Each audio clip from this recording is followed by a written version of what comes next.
Couples TikToks. Good morning. Good morning, everyone. Whenever you think stuff like that, I always think, there's enough people doing that already. There are enough people doing that. No one needs more people doing couples TikToks. Nope. Yeah. Do you ever get stuff stuck in your head? Okay. I'm talking talking to the wrong person. I'm talking to the chaos creator. I worry about everything. What I in just meant particular like, do you ever get about? like a jingle stuck in your head?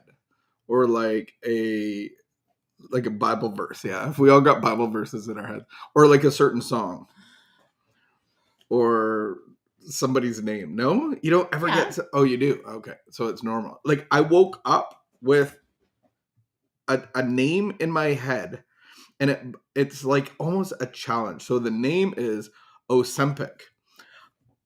That's a person's name? No. Oh. It's some sort of medication that I am resistant to even find out about it because the whole ad revolves around the word and no one tells you what it is. But all these people are they talking. They want you to look it up. Not going to. But I woke up this morning, Ozempic, in my head. I'll tell you, it's probably for you and not me. Probably. I mean, maybe it's for me. The ad encompassed more of an older people group, so it may definitely be for digestion or for sure somewhere else down there. Who really knows? But I am not looking it up. Good morning, James. Morning, James. I'm not looking it up, and I refuse to be a part of their. It's a very good. You're already part of it. No, I'm already part of it. Obviously, I'm a part of it because I'm talking about it. At a certain point in your life, you're going to have. Perhaps you'll have a little bit of a problem. I'll probably have a leaky bladder. What's Ozempic? Good morning, Robert. All the way from Florida, Atlanta. I think Atlanta. Yeah, I woke up with that in my head, and I love marketing. So if I could replay my life, I would probably get into the marketing. I love marketing and tools and creativity like not like a painting pictures creativity, but like a creativity of not messing with people's minds, but like engaging people into a product of a need that they might have. I'm very interested in all that kind of stuff. But that ad is very well done. I don't know what it means. I don't know what the medication is for, but there's no accident that I'm waking up with Ozempic in my mind. Not at all. Not at all. Robert's in Miami. Same time zone. That's cool. Snowed here yesterday. There was some snowflakes. There's still some. No, it's more ice today. Yep. I heard at 5 in the morning, the salter truck going down. Yeah, lights and salt truck. So sad. I know. Well, we're gonna read. We're gonna do a morning meditation. We're gonna take a thought. When you hear Miami, what do you think? Like, what goes in your head? Yes, we're not gonna do that yet. So we're gonna talk about Miami. What song goes into your head? None. Nothing? No. Welcome to Miami by Will Smith. I don't want to sing it, but it's like an old song, and it's very catchy. Welcome to Miami. That's what I think of. And we talked about Will Smith yesterday. So if you want to catch some thoughts on slapping people in public, yesterday would be a great opportunity. And so we are going to get into our contemplative recovery style meditation where we take an idea of life in recovery and we wrestle with it. And then we hope that you can take it through your day as well. So it is March the 31st. It is. What's tomorrow? April 1st. I wish. We don't celebrate April Fools whatsoever. Nope. But I wish I did because I'm the kind of guy that would do really well at it. Like I would destroy people all day. Like they would pee on plastic that I would cover the toilet with. I like scaring you. Like it's been a hobby of mine for probably 30 years. I would be really good at it. You have a lot of aspirations this morning. I have a lot of being really good at things, but things that you're not actually really good at.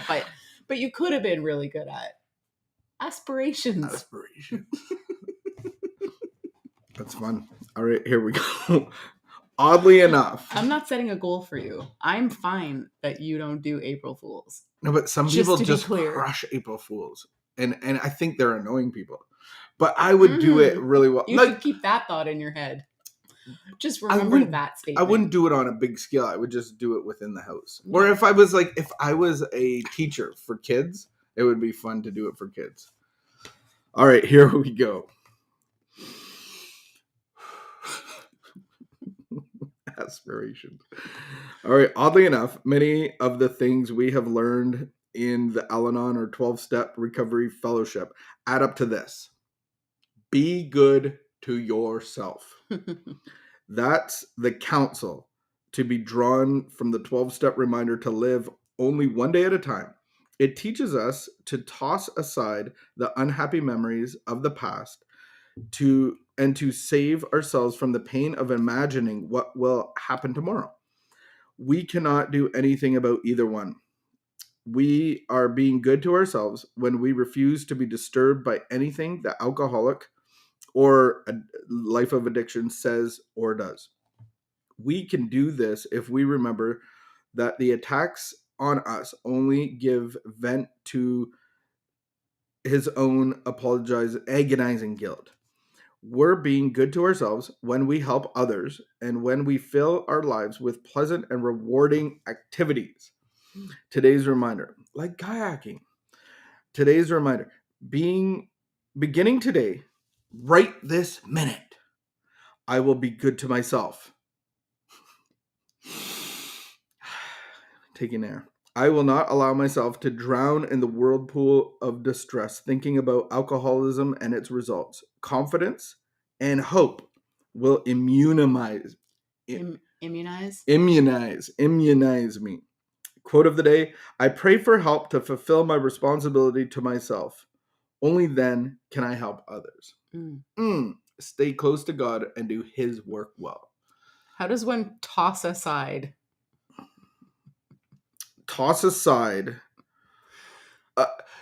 Yeah. So there's a conflict in here for me. One, we don't toss anything aside. We actually give it to God and we become in a place of neutrality.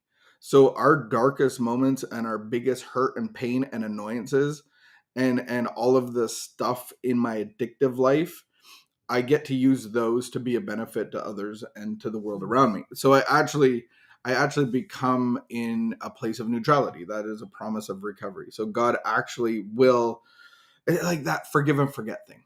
I know that this is saying we have to be good to ourselves, but how do I actually be good to myself? What does that mean? And I really think it's like really being involved in the 12-step process, the fellowship process, the tradition of recovery. How do I live with God? How do I live with others?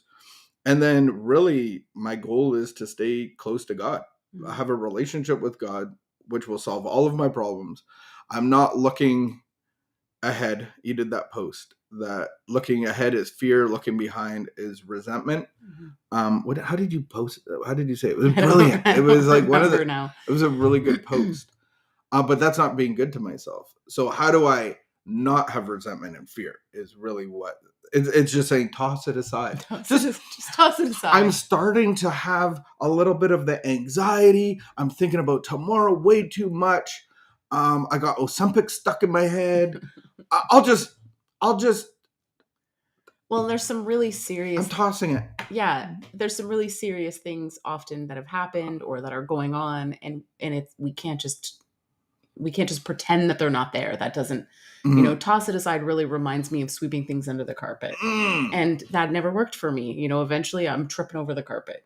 And I think it works for anybody. The carpet gets really small.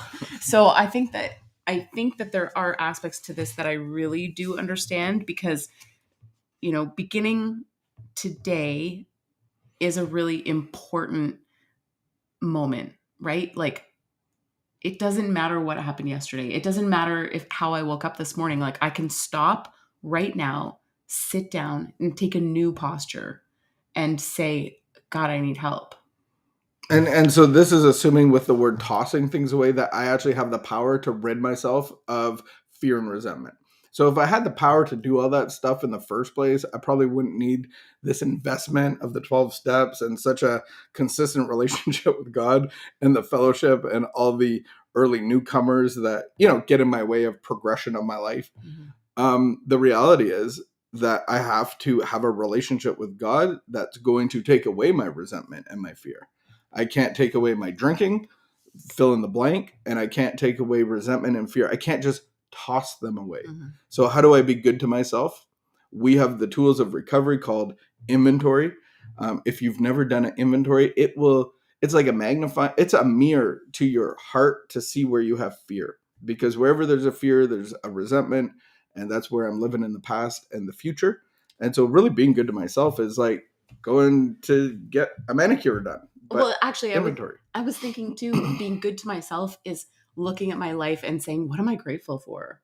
Like, what am I grateful for? Because they've actually done studies, and there's like a hormone chemical released in your brain, enzyme, that when you see beauty or experience feelings of gratitude, your brain is actually releasing a chemical that actually like does something physically to you. And serotonin, dopamine. Yeah. And so when it says at the end, confidence and hope will immunize me, I would say that gratitude is part of that too. And so just what can I look at in my life to be grateful for? And our closing prayer today was, I pray for help to fulfill my responsibility to myself. Only then can I help others. Yeah. So the whole point of doing stuff good for ourselves is to help others. To help others. To serve others. To be a service to God and to others. But know that you are loved and that you are valuable and God cares about you and He wants to be there for you. Amen. All right, my friends, keep the peace, be of good behavior, and we will see you sometime soon.